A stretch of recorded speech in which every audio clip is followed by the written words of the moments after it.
Welcome back. Let's start this lesson with a question. If you had the world's best proposal but no one to send it to, what would happen?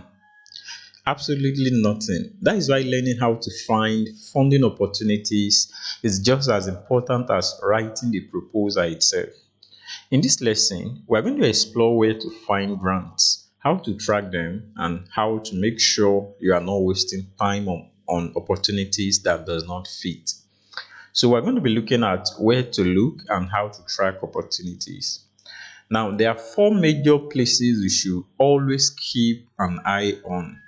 Now, you see platforms and grant databases and platforms. Website like GrantsDatabase.org that sponsor this video and create this course is a good mine.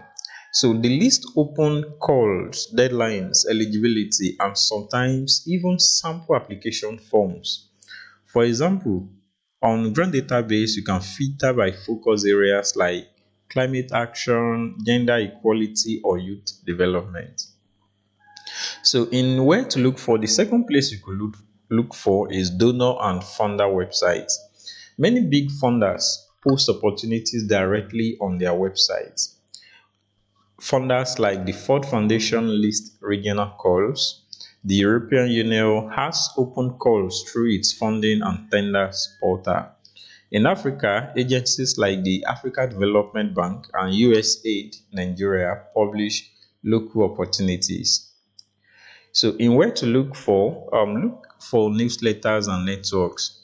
So don't underestimate mailing lists. Sign up for updates from groups like UN Women, World Bank Civil Society, or local embassies.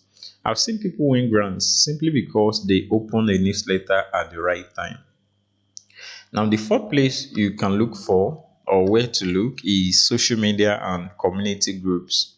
Many funders now announce calls on LinkedIn, on X, or Twitter, and Facebook groups. For instance, the Global Youth Mobilization Program often promotes calls on LinkedIn before they circulate it widely elsewhere. So that is on where to look. Now, the second thing we're going to be looking at in this lesson is how to track opportunities. Now, finding opportunities is one thing, keeping them organized is another. If you are serious about funding, you need a grant tracker system. So here is what that should here are some of the things that should be in your grant tracker: the funder name, a deadline, thematic focus, for example, climate, education, or digital skills, amount, eligibility notes, status that will include not started, draft, submitted, result pending, etc.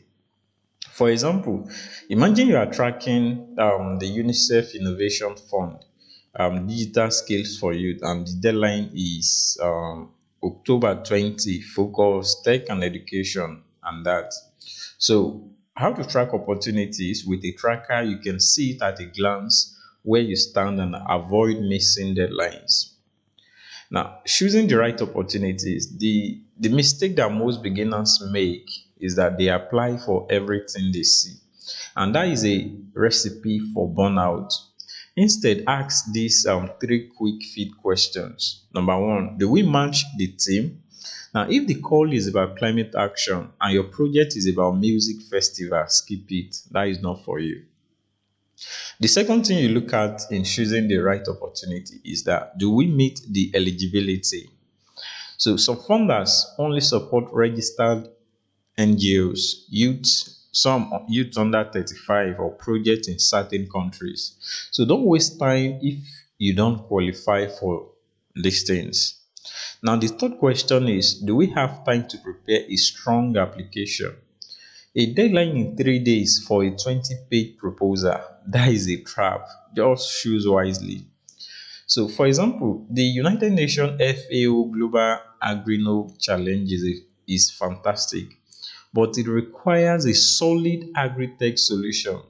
If your project is digital education, that is not your lane. Focus instead on opportunities like Google or Impact Challenge for education.